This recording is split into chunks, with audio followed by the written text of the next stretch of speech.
तो ये कहानी एक ऐसी सांप की है जो एक लड़की को बचाता है अपनी ही मलिका से। कहानी के शुरू में हम एक पहाड़ को देखते हैं जहाँ पर बहुत सारे सांप थे। हम एक आवाज सुनते हैं जो कह रही थी कि जब से दुनिया बनी है इंसान अपनी मोहब्बत को धोखा देता आया है। बहुत सालों पहले सांपों की मलिका ने कहा था कि ए इंसान मुझसे मोहब्बत ना करना। एक इंसान को सांपों की मलिका शामरान से मोहब्बत हो गई, पर उस आदमी ने शामरान को धोखा देकर मार दिया, जिसके बाद उसके पास पछतावे और दुख के अलावा कुछ न बचा। फिर इसके बाद बहुत से सवाल उठे, क्या इंसान ही है जो हमेशा धोखा देता है? वहीं पर हमें एक आदमी दिखाया जाता है जो पहाड़ से कूदकर अपनी जान दे देता है, पर फिर भी वो नहीं मरा था। और ये वही आदमी था जिसने शामरान को धोखा दिया था। अब ना तो उसको मौत आती थी और ना ही वो सुकून की जिंदगी जी रहा था। फिर इसके बाद कहानी में हमें एक लड़की दिखाई जाती है जिसका नाम सासू था। वो बाथरूम में खड़ी कोई दवाई खा रही थी और काफी हिम्मत के बाद फिर ट्रेन में चढ़ती है। हमें यहाँ पर पता चलता है कि सासू अपना शहर छोड़कर अपने नाना के पास जा रही थी। वो जब अपने नाना के पास आती है तो सवाल जवाब करती है, क्योंकि इसके नाना ने इसके मॉम को बगैर किसी वजह के छोड़ दिया था। ये अपने नाना से गुस्से में सवाल करती है और फिर यहाँ से चली जाती है। वहीं पर दूर खड़ी एक लड़की सासू को ही देख रही थी और इसके बारे में जाकर वो अपने भाई मारान को बताती है। इसको देखकर ऐसा लग रहा था कि जैसे ये यहाँ पर सासू का ही इंतजार कर रही हो। मारन की बहन आकर इन सब बातों का अपने डैड को भी बताती है। मारन के डैड जब ये सुनते हैं तो वो फौरन सासू को ढूंढने का कहते हैं। इन सब बातों की आखिर वजह क्या थी ये हमें आगे जाकर कहानी में पता चलेगा। फिर इसके बाद सासू अपनी यूनिवर्सिटी में आ जाती है, क्योंकि वो साइकोलॉजी नफ्सियात की लेक्चरर थी और अपने नाना के शहर में भी इसलिए आई थी क्योंकि उसकी एक प्रेजेंटेशन थी। जब उसकी सीनियर ये प्रेजेंटेशन सुनती है तो वो उसको कहती है कि तुम एक सेमेस्टर यहाँ पर रहकर क्यों नहीं पढ़ाती। सासू ने भी मना नहीं किया था और इस बात को मान जाती है। जब ये यूनिवर्सिटी से वापस आती है तो इसके नाना इसके पास आते हैं और इसको बताते हैं कि तुम्हारी मॉम जानती थी कि मैं कहाँ पर हूँ, इसीलिए वो मुझे खत भी लिखा करती थी। वो सबूत के तौर पर सासू को सारे खत देते हैं। जब सासू को ये पता चलता है अब वो सोचती है तो फिर उसकी मॉम इतनी ज्यादा परेशान क्यों रहती थी। सासू ये सब जानने के लिए अब हिम्मत करके अपनी मॉम के खत को पढ़ने लगती है, जिसमें उन्होंने बिल्कुल ऐसा ही लिखा था जैसा अब सासू की हालत थी। ना उनको नींद आती थी और ना ही सुकून। अजीब अजीब सपने आते थे। सासू जब सो गई थी तो देखती है उसकी मॉम बहुत ज्यादा मुसीबत में है। तभी ये नींद से जाग जाती है। अब इसको नहाना था, पर इसको पता चलता है कि जिस होटल में ये रह रही थी वहाँ वॉशरूम में पानी नहीं आ रहा था, इसीलिए ये झील पर जाकर नहाने लगती है। पर तभी अचानक से एक तेज हवा का झोंका आकर सासू के कपड़े भी दूर उड़ा ले गया था। वहीं पर मारन भी था। सासू मारन से मदद मांगती है और यहाँ पर होती है इनकी पहली बार मुलाकात। मारन जब घर जाता है तो अपने घर वालों पर बहुत गुस्सा होता है, क्योंकि इन्होंने जानबूझकर इसको झील पर भेजा था। क्योंकि मारन के घर वाले ये कहते थे कि एक भविष्यवाणी पेशन गोई एक सच है जिसके लिए मारन को सासू से मिलना होगा। पर मारन इन बेवजह की बातों पर यकीन नहीं करता था, इसीलिए वो अपने घर वालों से भी गुस्सा हो रहा था। उसी रात सासू एक त्योहार में जाती है जहाँ पर वो एक औरत को लॉकेट बेचते हुए देखती है, जो सबको शामरान की कहानी बता रही थी कि वो वापस आएगी और फिर से मोहब्बत को जिंदा करेगी। सासू भी इन बातों पर यकीन तो नहीं करती थी, पर फिर भी न जाने उसे क्या हो गया था। वो लॉकेट को खरीद लेती है। तभी उसको वहाँ पर एक सांप की आवाज आती है और ये जलती हुई आग के पास चली जाती है। पर अचानक से वो आग भड़क गई थी। चारों तरफ आग लग जाती है और वहीं पर सासू बेहोश हो जाती है।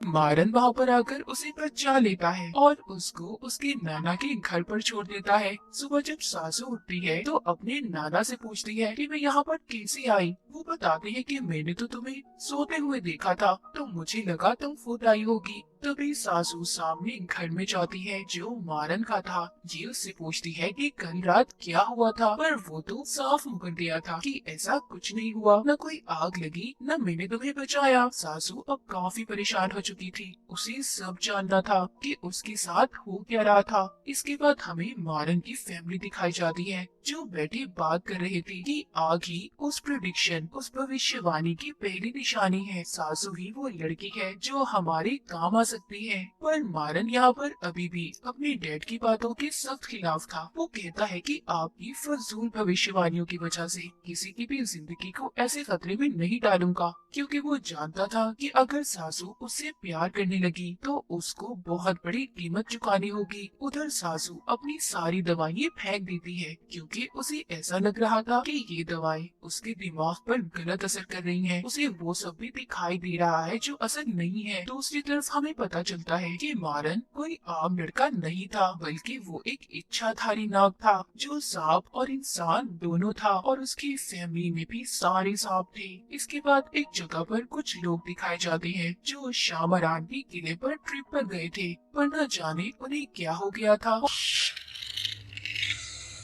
और एक एक करके वो वहाँ पर बने कुएं में छलांग लगा देते हैं। ये वीडियो भी काफी ज्यादा फैल चुकी थी। इसके बाद हम इस कहानी में एक लड़की को देखते हैं जिसके पूरे जिस्म पर सांप लिपटे हुए थे, और वो अपने गुलाब से ये कह रही थी कि सासू अब आ चुकी है, उसके दिमाग से खेलो और उसको मेरे पास ले आओ। इसका मतलब ये था कि उसको ऐसी उलझनों में फंसा दो कि वो खुद चलकर मेरे पास आ जाए। अब ये लड़की कौन थी और इसका सासू से क्या कनेक्शन था, क्या ये हमें आगे आगे कहानी में पता चलेगा। सासू अब अपने नाना के घर में थी, तो वो जब जा रही थी उसके नाना उससे बात तो नहीं करती पर गाड़ी की चाबी दे देते हैं। ये बाहर आकर मारान से बात करती है। इन दोनों की अच्छी दोस्ती हो गई थी। उधर मारन अपने डैड और एक आदमी से बात करता है। इसको भी अब आहिस्ता आहिस्ता भविष्यवाणियों पर यकीन आ रहा था। वो आदमी कहता है कि हमने आग वाला हादसा तो दबा दिया, पर कोई वाली बात सब लोगों को पता चल गई है और दुश्मन को भी खबर हो गई है। बाहर मारन की बहनें भी इसी बारे में बात कर रही थी, जिससे हमें पता चलता है कि वो सांपों में लिपटी लड़की ही इनकी दुश्मन है, सभी इच्छाधारी सांपों की, यानी कि जो इंसान बन सकते थे। उधर सासू को दिखाया जाता है जिसकी सीनियर यूनिवर्सिटी में उसको सियान नाम के लड़के से मिलवाती है जो आगे प्रोजेक्ट में उसकी मदद करेगा। सियान उससे मिलते ही सासू के साथ काफी ज्यादा फ्री हो रहा था। सासू भी जब वो कोई वाली वीडियो देखती है तो डर जाती है। तभी उसको ख्याल आता है कि उसने जो त्योहार वाले दिन लॉकेट खरीदा था वो कहाँ है। वो उस आग वाले हादसे में गुम हो गया था, इसलिए ये अब उस स्टॉल वाली औरत को ढूंढने मार्केट में जाती है, जहाँ पर इसे औरत तो नहीं मिलती पर एक आदमी अपना पीछा करता दिखाई देता है जिसने काले रंग के कपड़े पहने हुए थे और अपना चेहरा ढका हुआ था। ये देखकर सासू जब उसके पीछे जाती है तो वो गायब हो गया था। वहीं पर एक और आदमी था जो सासू से काफी बदतमीजी कर रहा था और उसको वहाँ पर जितने भी लोग थे अजीब नजरों से देख रहे थे। सासू सब देखकर बहुत ज्यादा परेशान हो जाती है। रास्ते में उसे मारन मिलता है जिसे मिलकर ये सब बताती है। मारन इसे कहता है कि तुम्हें वापस घर चले जाना चाहिए, ये जगह तुम्हारे लिए खतरनाक है, पर उल्टा सासू उसकी बात समझने की बजाय उससे कहती है तुम मेरे बारे में जानते ही क्या हो जो मुझे ऐसी नसीहतें कर रहे हो। मारन कहता है मैं देख सकता हूँ तुम डरी हुई हो। ये सुनकर सासू खामोश हो गई थी क्योंकि सच में ऐसा था।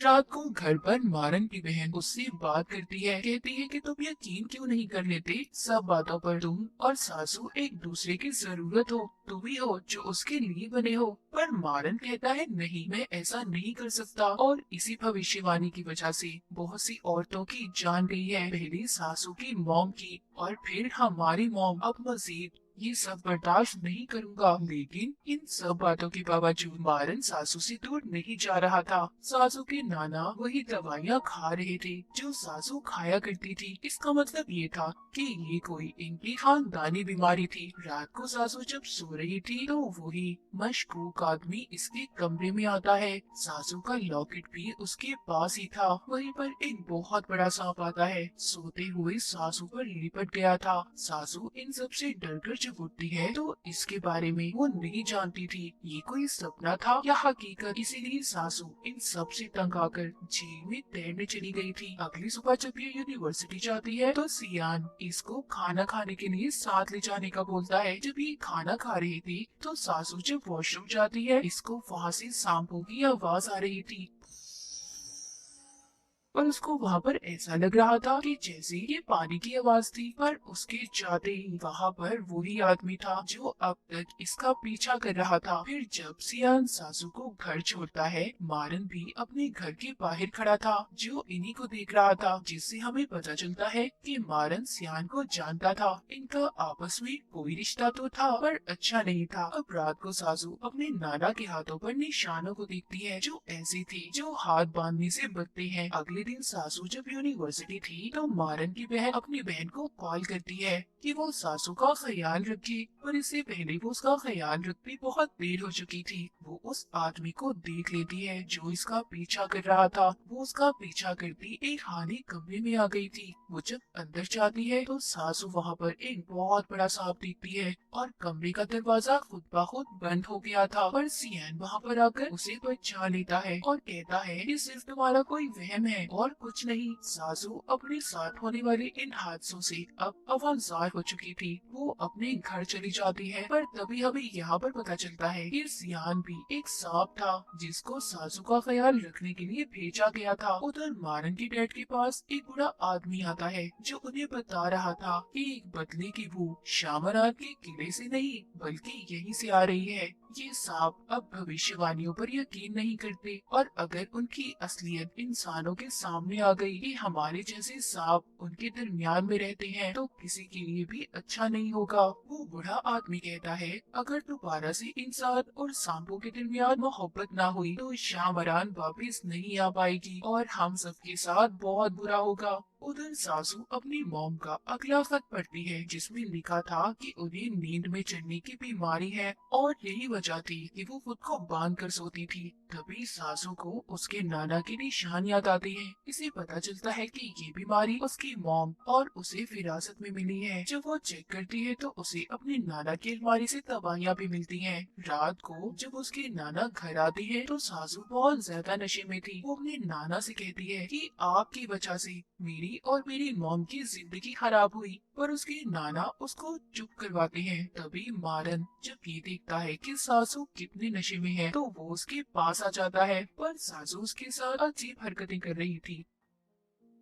जब सुबह होती है तो मारन कुर्सी पर बैठा सो रहा था। सासू उसके पास जाती है। वो उसको बताता है कि कल रात तुम नशे में थी और मैं चाहता तो तुम्हारा फायदा उठा सकता था पर मैंने ऐसा नहीं किया। जब सासू अपने नाना के साथ वेट कर रही थी तो दोनों एक दूसरे को अपनी बीमारी के बारे में बताते हैं। वो दोनों अब अपना रिश्ता ठीक करने की कोशिश कर रहे थे। सासू अब मारन के पास जाती है। ये दोनों एक दूसरे को पसंद करने लगे थे, पर जब मारन सासू के साथ था तो महसूस करता है जैसे उसके पास कोई सांप हो और मारन ने उस सांप को पकड़ भी लिया था। ये जब अपने डैड के पास आता है तो उसके डैड कहते हैं कि आखिर ये सांपों की लड़ाई कब तक चलती रहेगी। उधर हमें दिखाया जाता है कि सियान सासू से मिलने आता है। जब ये वापस घर जा रहा था तो हमें यहाँ पर पता चलता है कि ये उसी आदमी का बेटा था जो मारन के डैड के साथ काम करता था। पर अब सियान भी मारन के खिलाफ था। उसके डैड समझाते हैं कि देखो जिस बात का कोई फायदा ना हो हमें उस बात को छोड़ देना चाहिए और तुम सासू से दूर रहो। अगली सुबह जब सासू की आँख खुलती है तो वो जंगल में थी जिसके बारे में उसे खुद भी समझ नहीं आ रहा था कि ऐसा क्यों है उसके साथ। अभी एक सांप आकर उसे काट लेता है। वहीं पर वो मशकूक आदमी भी था जो अब तक इसका पीछा कर रहा था। इससे पहले वो सासू को कुछ करता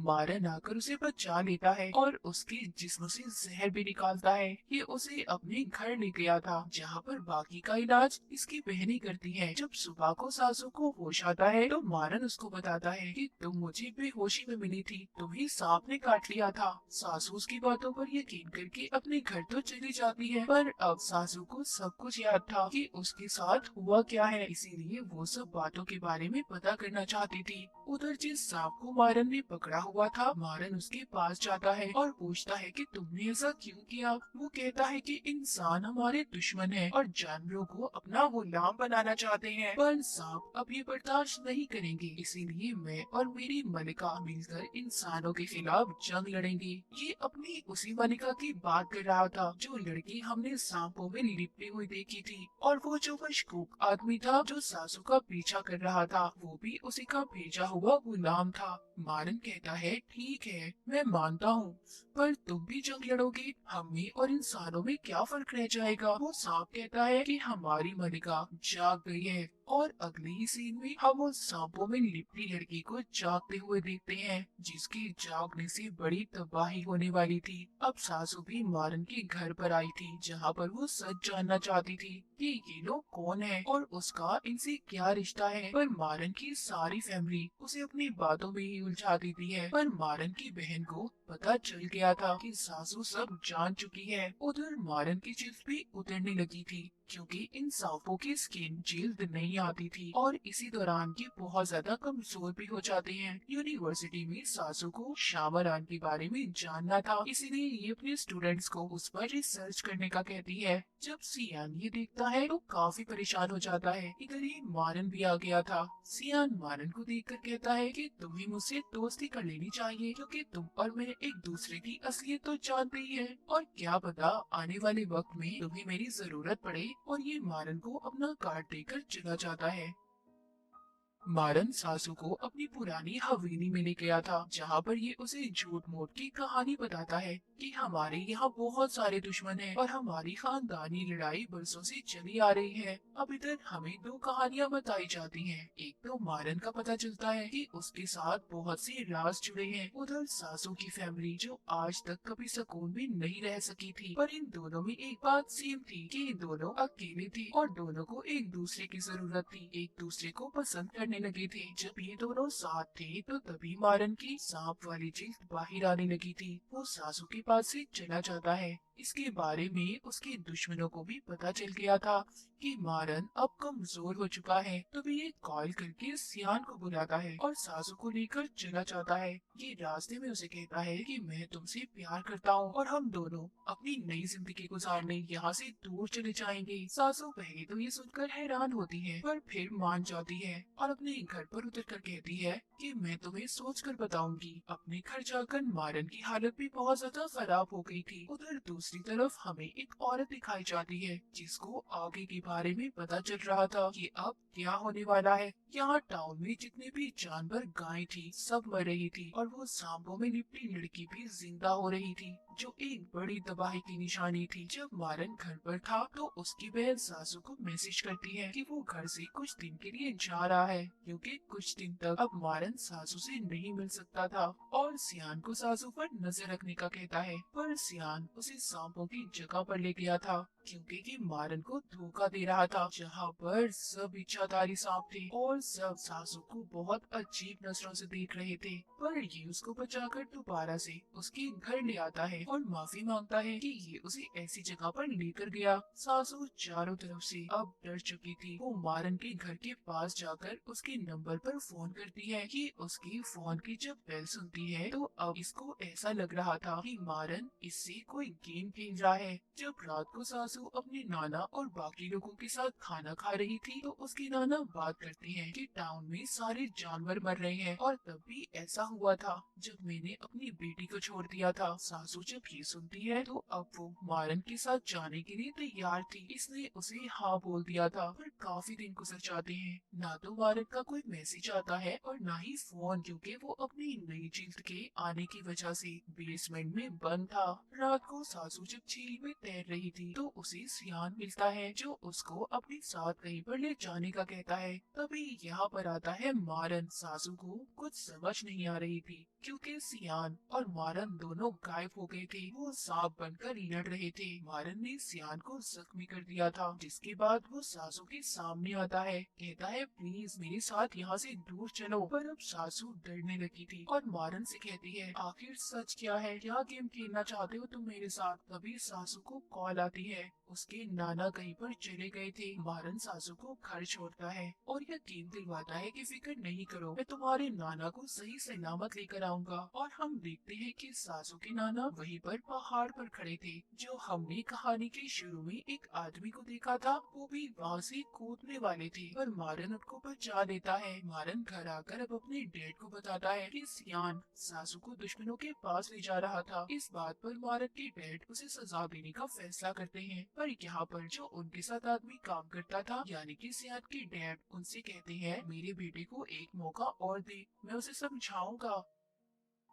पर जब ये अपने बेटे के पास जाता है तो उसको जख्मी देखकर अब ये भी फैसला करता है कि ये उस काले कपड़ों वाले आदमी का साथ देंगे और सासू को अपनी मलिका के पास लेकर जाएंगे। ये सभी मिलकर सासू की सीनियर को अपने काबू में करते हैं, जो अगले दिन सासू को शामरान की हवेली में ले जाती है। ये कहकर कि उनका कोई ट्रिप है, सासू उसी कुएं के पास जाती है जहाँ पर लोगों ने छलांग लगाई थी। उधर ये अपना गुम हुआ लॉकेट देखती है जो वहाँ पर लटका हुआ था, जिसे लेने के लिए जब ये अंदर जाने वाली थी तभी मारन की बहन आकर उसे बचा लेती है। उधर मारन सियान के पास जाता है और उसे धमकी देता है कि तुम सासू से दूर रहो। वहीं दूसरी तरफ मारन की बहन को सीनियर को देखकर पता चल गया था कि उस पर सांप का असर है। उस पर दुश्मनों ने अपना काबू कर लिया है। जब सासू घर आती है तो इसके नाना का इलाज वही औरत कर रही थी जिसको हमने पहले देखा था, जिसको भविष्यवाणी के बारे में पता चला था। वो अपने नाना को हॉस्पिटल ले जाने का कहती है। सासू अपने नाना को बताती है कि आप मेरे लिए बहुत अहम हैं। मारन के घर में भी रात को दावत थी जहाँ पर मारन के डैड सबको बुलाते हैं। अब क्योंकि सासू और मारन इतने दिन दूर रहे थे, वो कुछ वक्त गुजारने झील पर चले जाते हैं। इधर दावत में सासू के नाना की भी तबीयत खराब हो रही थी, इसी वजह से वो भी अपने घर चले गए थे। मारन की बहनें उस सीनियर को बांध देती हैं ताकि वो इसके अंदर से छुपे सांप को बाहर निकाल सके। उधर झील पर मारन सासू की कमर पर सांप के बनते हुए निशान देखता है और काफी खुश होता है। इसका मतलब ये था कि सासू भी अब सांप बन चुकी थी या फिर मारन ने उसे अपने जैसा कर दिया था। अब हैरी और मारन वापिस से दावत में आते हैं। मारन उस सीनियर के मुंह से सांप निकालता है जिससे वो भी आजाद हो गई थी। वहीं पर मारन के नौकर की बीवी जो माँ बनने वाली थी, उसकी हालत भी खराब हो जाती है। शायद ही अब आखिरी भविष्यवाणी थी कि एक इंसान सांप को जन्म देगा, पैदा करेगा। मारन की फैमिली उसकी मदद करती है। उधर सासू के घर पर मारन उसके साथ था। उसके नाना ने जहर खा लिया था, इसीलिए मारन उन्हें बचाने की खातिर अपने असल रूप में आ गया था,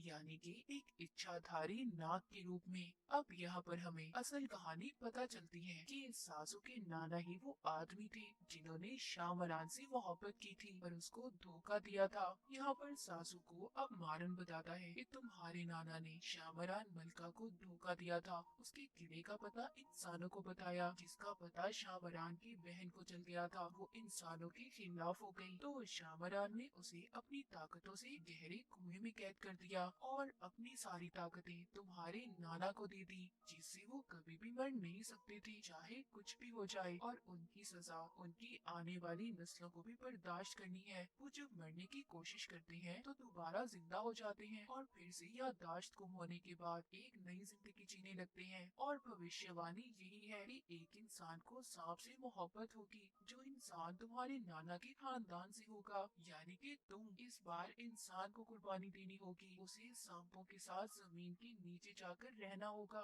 सासू को इन सब बातों के बारे में कुछ समझ नहीं आ रहा था। वो भाग कर जंगल में चली गई थी। उधर हमें मारन के डैड दिखाए जाते हैं जो बताते हैं कि हमें सासू को कुर्बान करना होगा। ये बात इन्होंने मारन को भी नहीं बताई थी। इधर सासू पर जंगल में वही आदमी हमला कर देता है जो अब तक इसका पीछा कर रहा था, पर सासू अपनी ताकत से उससे बच जाती है। सासू भी क्या अब सांप बन चुकी थी। सासू के घर आकर एक सांप ने इसके नाना को भी मार दिया था। सासू और मारन दोनों ने अपनी असलियत को मान लिया था कि वो दोनों अब सांप हैं, पर ये बात इन्हें नहीं पता थी कि अभी तो ये शुरुआत थी, क्योंकि शामरान की बहन जाग चुकी थी। अब सासू और मारन के साथ आगे क्या होने वाला था कोई भी नहीं जानता था।